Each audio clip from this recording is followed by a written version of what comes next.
नमस्कार और स्वागत है आपका अपने साप्ताहिक शहरी समाचार कार्यक्रम सिटीज दिस वीक में, जहां हम आपको दिखाते हैं शहरों से जुड़ी इस हफ्ते की सबसे बड़ी खबरें। तो चलिए शुरू करते हैं।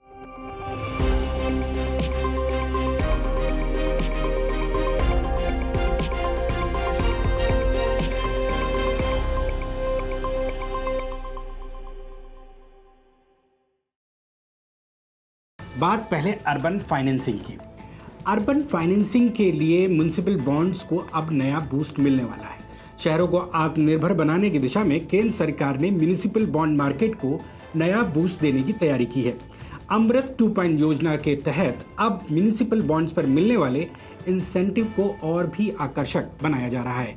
फिलहाल किसी भी अर्बन लोकल बॉडी को अपने पहले बॉन्ड इशू पर 13 करोड़ प्रति 100 करोड़ जब आप बॉन्ड इशू करते हैं, अब उसको 26 करोड़ तक की सब्सिडी अधिकतम मिल सकती है। ग्रीन बॉन्ड्स के लिए ये प्रोत्साहन 10 करोड़ प्रति 100 करोड़ अधिकतम 20 करोड़ तक ये तय की गई है।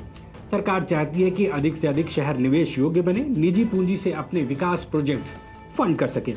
अमृत मिशन के तहत अब तक 468 शहरोरों की क्रेडिट पूरी हो चुकी है। जो जब आप बॉन्ड इशू करते हैं उसके लिए क्रेडिट रेटिंग होना एक अनिवार्य शर्त होती है, जिनमें से 162 शहरों को इन्वेस्टेबल ग्रेड रेटिंग मिल चुकी है। अब तक देश के 13 शहरों अहमदाबाद, इंदौर, पुणे, सूरत, वडोदरा, भोपाल, लखनऊ, हैदराबाद, गाजियाबाद ने करीब 4,984 करोड़ के म्युनिसिपल और ग्रीन बॉन्ड जारी किए हैं। शहरी निवेश को और गति देने के लिए केंद्रीय बजट जो यूनियन बजट होता है 2025-26 में 1 लाख करोड़ का अर्बन चैलेंज फंड घोषित किया गया है, जो बैंकेबल अर्बन प्रोजेक्ट्स की लागत का 25% तक फाइनेंस करेगा। अगर ये पहल सफल होती है तो आने वाले सालों में भारत के शहर सिर्फ विकास के नहीं बल्कि निवेश के भी नए केंद्र बन सकते हैं। एनडीएमसी ने डिजिटल ट्रैकिंग करना शुरू किया है। जो स्मार्ट वाटर मीटर है उसके थ्रू पानी की नई दिल्ली म्युनिसिपल काउंसिल अब वाटर डिस्ट्रीब्यूशन सिस्टम को पूरी तरह डिजिटल बनाने जा रही है। 30 करोड़ की परियोजना के तहत जल्द ही 16,000 पुराने और खराब वाटर मीटर बदले जाएंगे। नए ultrasonic automatic meter reading device पूरे एनडीएमसी क्षेत्र में लगाई जाएंगी, जिनकी बैटरी लाइफ 15 साल होगी। इससे पानी की खपत, लीकेज और बिलिंग की पारदर्शिता सुनिश्चित की जा सकेगी। एनडीएमसी दिल्ली की पहली ऐसी एजेंसी होगी जो इतने बड़े पैमाने पर स्मार्ट वाटर मीटरिंग शुरू करने जा रही है। यह कदम दिल्ली को स्मार्ट सिटी के रूप में आगे बढ़ाने में मदद करेगा और शहर की जो वाटर सिक्योरिटी की दिशा में एक मजबूत उदाहरण बनेगा। बात अब मुंबई से। मुंबई में बीएमसी चुनाव की राह खुली है। अब परिसीमन प्रक्रिया पूरी हो चुकी है। 3 साल बाद मुंबई महानगर पालिका में चुनाव होने जा रहे हैं। राज्य निर्वाचन आयोग ने वार्ड सीमाओं के परिसीमन को मंजूरी दे दी है और इसे सरकारी गजट में प्रकाशित कर दिया गया है। मुंबई में अब कुल मिला के 227 वार्ड होंगे, जबकि नागपुर, कल्याण, डोंबिवली नगर निगम में 151 और 122 सीटों को मंजूरी दी गई है। यह प्रक्रिया शहर की जनसंख्या और प्रतिनिधित्व के संतुलन को ध्यान में रखकर पूरी की गई है। यह 3 साल से अधिशासी शासन के बाद लोकतांत्रिक प्रक्रिया की वापसी का संकेत है। यह शहर निगमों में जवाबदेही व नागरिक भागीदारी को नए आयाम देगी। क्लीन एयर रैंकिंग की बात करते हैं तो इंदौर सबसे टॉप पर आया है। हिमाचल का परवाणु शहर दूसरे नंबर पर।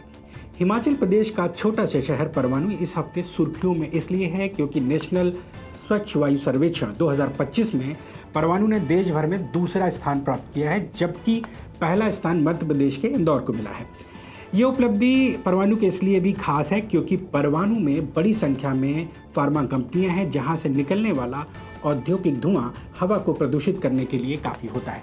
लेकिन शहर ने इस चुनौती को मौका बना दिया। यहाँ प्रशासन और स्थानीय लोगों ने मिलकर सड़कें पक्की की ताकि धूल कम हो सके और स्वच्छ ईंधन के इस्तेमाल को बढ़ावा दिया।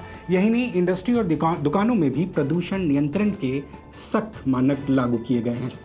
परवाणु को इससे पहले भी क्लीन एयर मैनेजमेंट के लिए 2 बार सम्मान मिल चुका है।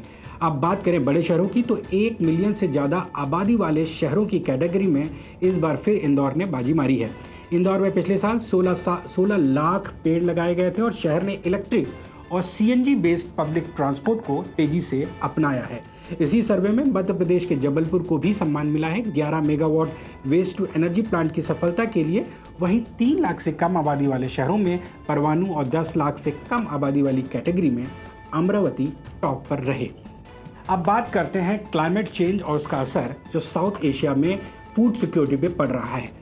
COP30 की रिपोर्ट में चेतावनी दी गई है कि क्लाइमेट चेंज से दक्षिण एशिया की खाद्य सुरक्षा को गंभीर खतरा है। इसे बचाने के लिए हर साल करीब $150 बिलियन निवेश की जरूरत होगी। इस क्षेत्र का 70% खाद्यान्न यानी फूड ग्रेन्स जो है छोटे किसानों द्वारा पैदा किया जाता है, जिनके पास 10 हेक्टेयर से कम जमीन होती है। जलवायु परिवर्तन से पैदावार घटने और पानी की कमी जैसे चुनौतियों से निपटने के लिए माइक्रो इरिगेशन और क्लाइमेट रेजिलिएंट बीजों में निवेश जरूरी होगा।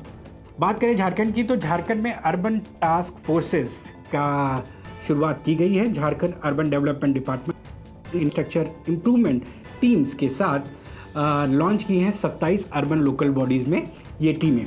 सिविक सर्विसेज जैसे सड़क मरम्मत, नालियों की सफाई, स्ट्रीट लाइट्स और पानी की सप्लाई सुधारने का काम ये टीम करेंगी। इन टीमों को 100 दिनों में ठोस नतीजे दिखाने होंगे और हर हफ्ते प्रोग्रेस रिपोर्ट राज्य सरकार को देनी होगी।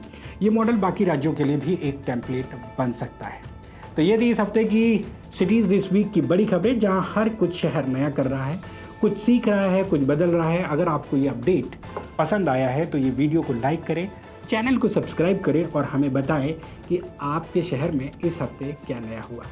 तब तक के लिए take care and keep your city clean and smart.